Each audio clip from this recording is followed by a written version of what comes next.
New cases of COVID-19 on PEI and more details on the first interprovincial case.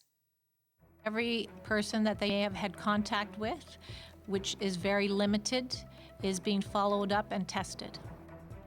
And tonight, more help for essential workers to self-isolate when they come home to PEI. Good evening, and thank you for joining us on Compass. There are no new cases of COVID-19 on PEI. The total is still 25, with 17 considered recovered. But we have new details on the province's first case related to interprovincial travel.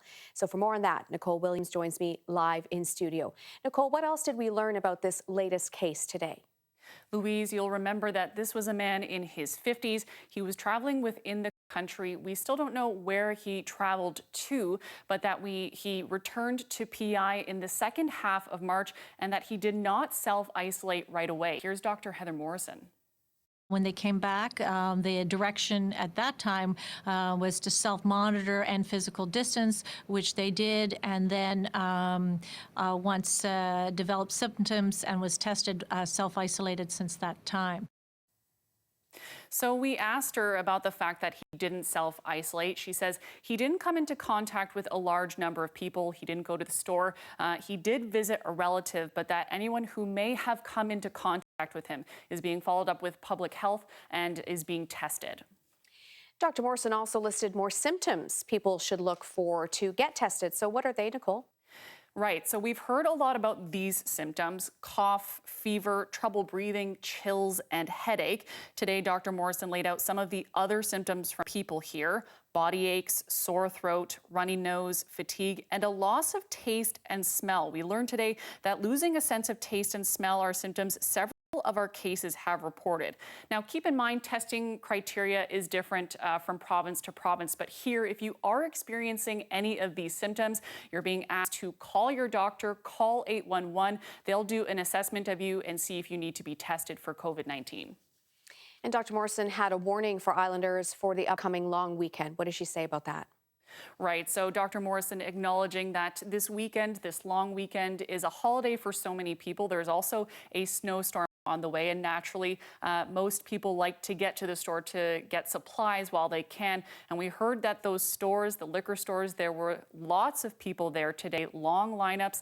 Dr. Morrison reminding people to not crowd those places. And if you are looking to get outside this weekend, we're told that ground search and rescue will be out in public places like provincial parks to make sure people are practicing physical distancing.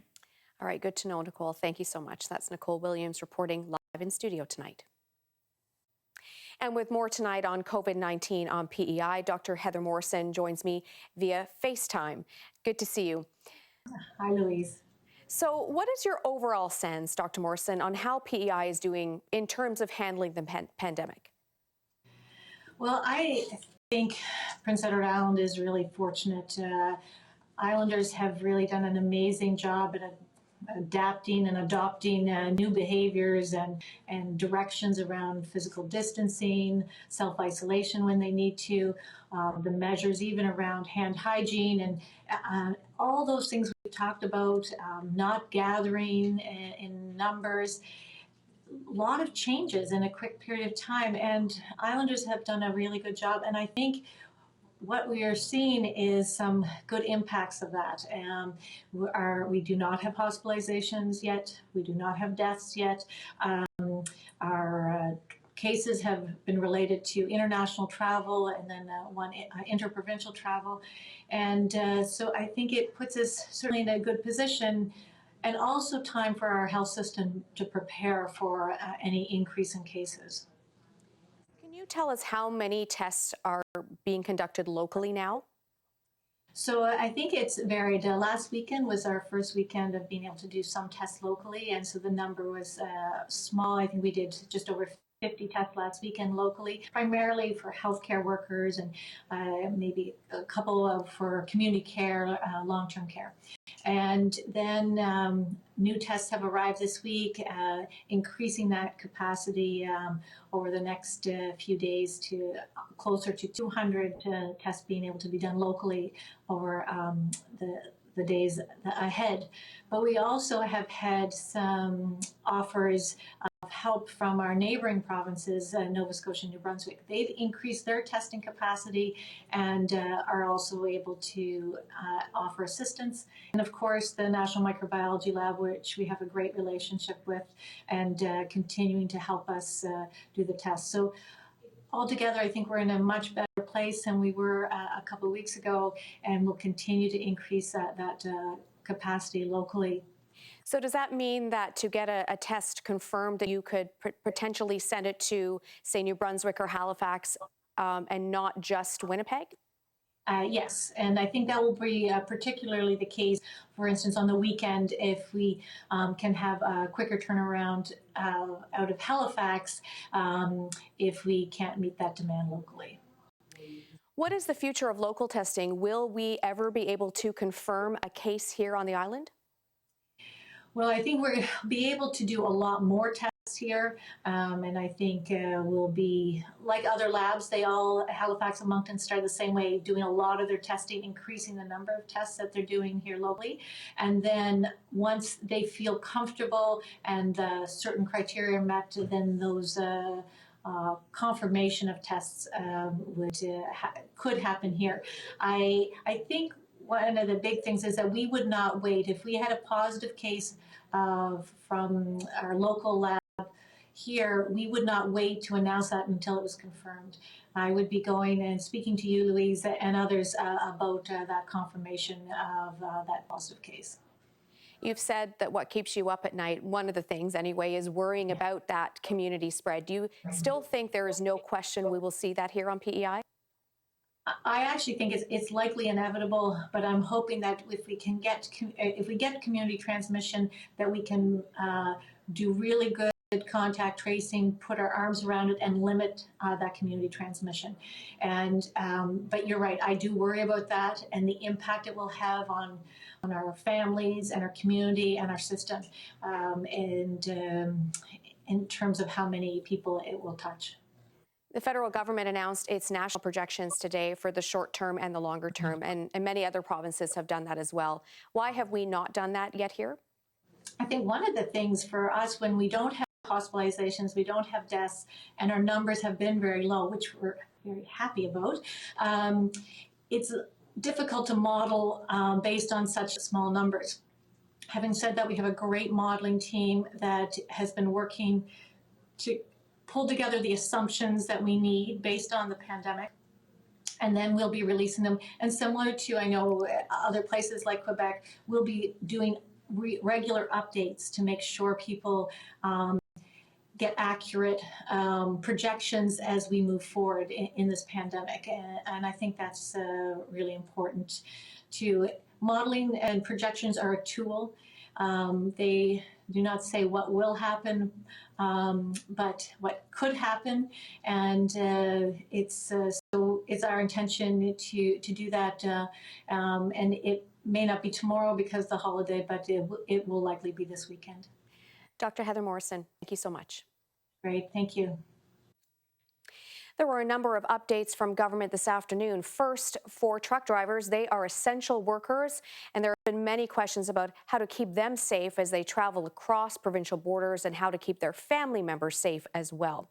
Now they can stay at a hotel in Charlottetown. Rod Royalty rooms are available for $20.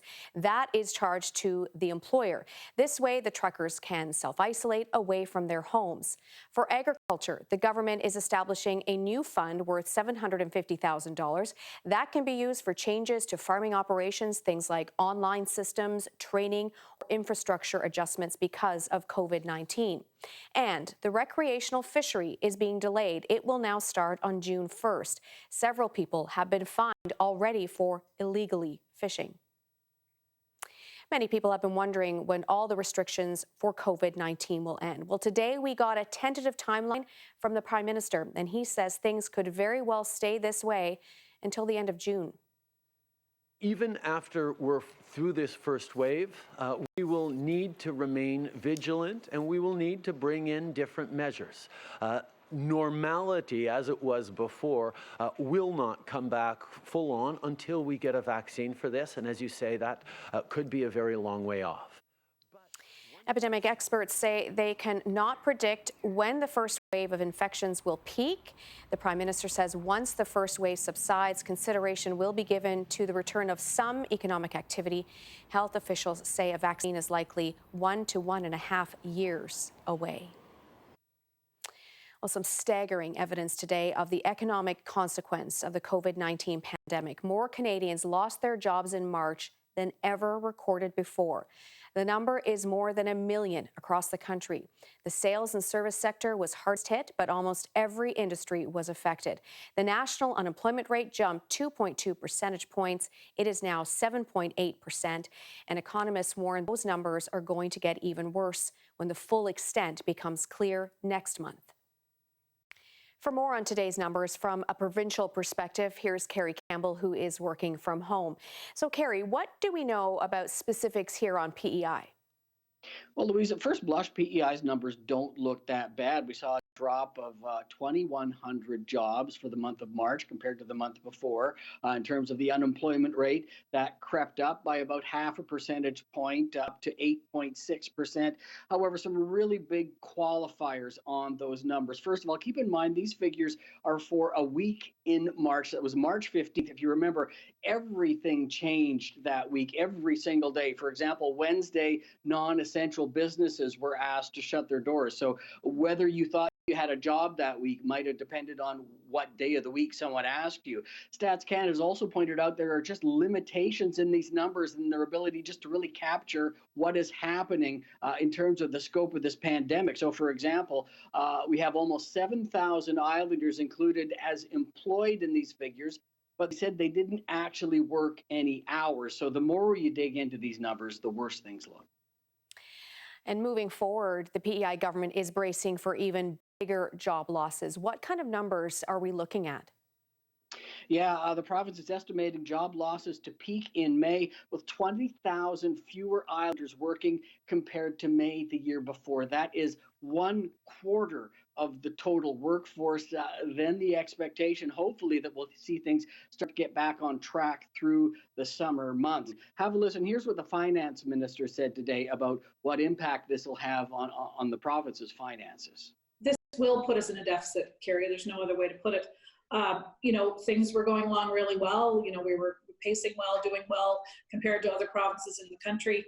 It's going to change the outlook for PEI in the near future. But I will stress to Islanders that we were in a good place going into this, so it will help us come out of it quicker.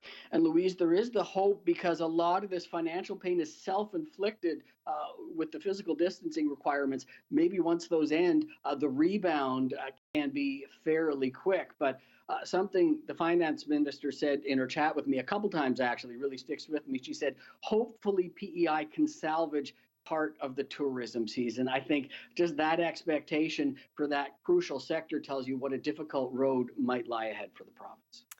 All right, Carrie, thank you so much. That is Carrie Campbell reporting from home. We learned today that temporary foreign workers will be allowed to come to PEI this year to help with work on island farms. There will be strict measures put into place for their arrival here. Each worker will be sent to a central location to be quarantined. That location will be determined by the Chief Public Health Officer. The workers will all have to follow public health guidelines and will be monitored. Well, folks, the sunshine was lovely today. The mild temperatures, nothing to complain about there. The special weather statement for all 3 counties, the snowfall warning for Prince and Queens County, the wintry mess that is ahead tonight.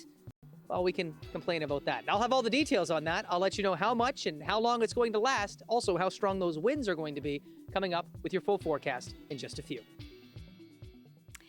Opposition leader Peter Bevan-Baker is criticizing the Minister of Health tonight. James Aylward returned home last month from a work trip to Ireland. The Premier told CBC that when Aylward came into the office, the Chief Public Health Officer told him to go home and self-isolate for 14 days. Aylward did go home, but he did make a couple of stops on the way. I characterized it as a stunningly irresponsible act, and I stand by that. I think the minister came back from a part of the world where it was already established that this was going to be an extremely serious thing, even though in PEI we were a couple of weeks behind what was going on in Ireland. So I think any sense that he would not have been fully aware of the implications of what he did is hard to imagine.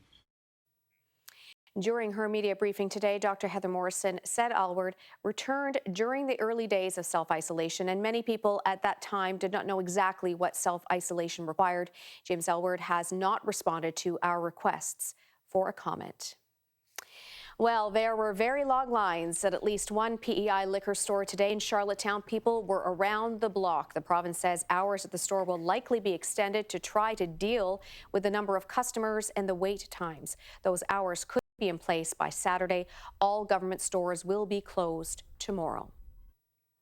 Islanders are going online to celebrate Easter this weekend. Easter Sunday is normally a very busy time for churches, but online services are attracting large numbers as well. Brian Higgins reports. Empty parking lots, empty pews, but looks can be deceiving. Nothing is stopping some of these island churches from celebrating Easter, not even a pandemic. Hey, Centerpoint. Churches like Centerpoint have ramped up their online presence after live worship was stopped weeks ago when restrictions first came in place. For Easter, they're stepping up production values, trying to match the look, feel, and spirituality of the now unavailable face-to-face worship. Yeah, I think it's going to change our whole culture. So in that, the church is going to look totally different, I think, coming out of this. Trinity United in Summerside is teaming up with another local church online for worship tonight and Good Friday. Normally, they'd get 250 people in church. Online, they're getting double that. And people are liking it. They're liking it a lot. I'm a little concerned. I might have a lot more work to do when we're able to get back to face when the restrictions are lifted. But you know what? It's just another way for us to minister, so why not? A priest will be celebrating Easter Sunday Mass here at Holy Redeemer Church in an empty church, but it will be broadcast on cable TV. The church says parish priests across PEI will be live streaming their Sunday Mass. Brian Higgins, CBC News, Charlottetown. Well, as we go to break, a live look outside on this Thursday night. Jay Scotland's full forecast and some snow in that coming up after this break. I'm Mitch Cormier. Coming up Monday on Island Morning, your next trip to the dentist, well, it could be over the phone. We'll hear what dentists are able to provide and what would happen if you need emergency work. That's coming up Monday, 96.1 FM.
Jay Scotland is here now with details on a snowfall warning that has been issued. And so, Jay, I suppose the Easter Bunny will need at least boots and mitts this year. I think maybe to hitch a ride with Santa Claus. No, I'm kidding. The good news is that come Sunday, for Easter Sunday, the bunny should have nice conditions. I heard earlier that the Premier made the bunny an essential service. I don't expect the snow will be lasting that long. It'll be very, very, very warm once we get into your Sunday. Milder temperatures are ahead, but we do have some wintry weather in the forecast. I can't believe I'm out here without a jacket on talking about this, but let's take a look at the advisories that are in effect across all 3 counties. You have a special weather statement that's due to the wet snow, the strong winds, as well as elevated water levels around the island, particularly towards the middle part of the day tomorrow at high tide. With the strong winds and the elevated water levels, we could be looking at some of that water being moved on shore, some coastal flooding. A possibility. But then we have for Queens and Prince County, you can see in white the snowfall warning. This is for amounts of around 15 centimeters. Now, here is my outlook, what you can expect for potential snowfall amounts. Much of Queens, as well as Kings County, generally, Eastern Kings maybe a little less than 5, but most areas 5 to 10 centimeters. As you get into Queens County, particularly northern and western areas, local amounts to 15 centimeters possible, hence the snowfall warning. And I think that snowfall warning will be very well served up west. We're certainly west of Summerside, western Prince County, good swath of Prince County, 10 to as much as 20 centimeters of snow. Most of that falling through the overnight hours tonight. Clouds have been increasing over the last few hours after a very sunny and gorgeous one today. We are watching for that steadier snow to arrive.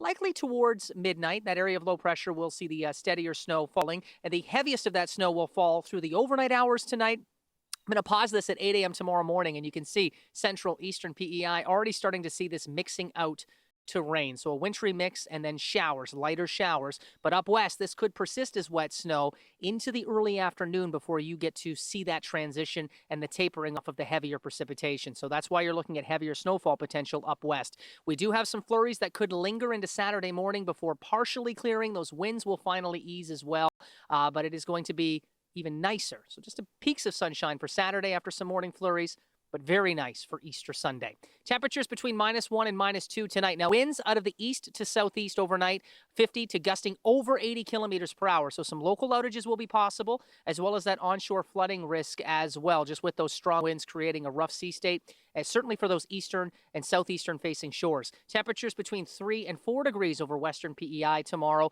a little bit cooler than areas to the east. That's another reason you're going to be seeing a bit more snow. As we look to central and eastern PEI, 0 to -1 with snow heavy at times and strong east to southeast winds overnight.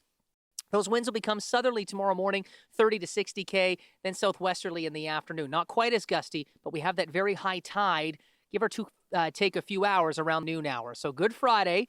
Not as heavy as what we'll see through the overnight hours tonight, but still not very good in terms of your weather. Morning flurries partially clearing for Saturday. Easter Sunday not looking bad at all. Mid to high single digits with a fair amount of sunshine. Just a few showers moving back in on Easter Monday. Louise? Thank you, Jay. Happy Easter, and we'll see you again on Monday. Okay, now for our picture of the day, photo of the day. Michelle Lawler sent this in, a sign of spring in Stratford. Oh, that's good for the soul, right? We need those signs of spring. We'd love to put your photos on Compass. You can always send them to us by email or tag us on social media. More Compass after this. Stay with us.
Well, before we go tonight, we want to pay tribute to a man who had a big impact here at CBC PEI. Gordon Smith basically started up our television station in the late 60s and early 70s. He oversaw the construction of this building, and he is the man who named this program Compass. So we asked him once where the name came from, and he said he was playing with a knife on his desk one day. He looked at it spinning and thought of the name Compass. Our deepest condolences to Gordon's family and friends, and we thank him for everything he has done. His legacy certainly will not be forgotten. And lives on, of course, every night here on Compass. Thank you so much for joining us tonight. No Compass tomorrow, but we will have a regional program for you from Halifax. Compass will be back on Monday, and you can always go online for more news from our province 24 hours a day. Vashi Kapelos is up next with Power and Politics, and we'll see you again on Monday. Good night, PEI.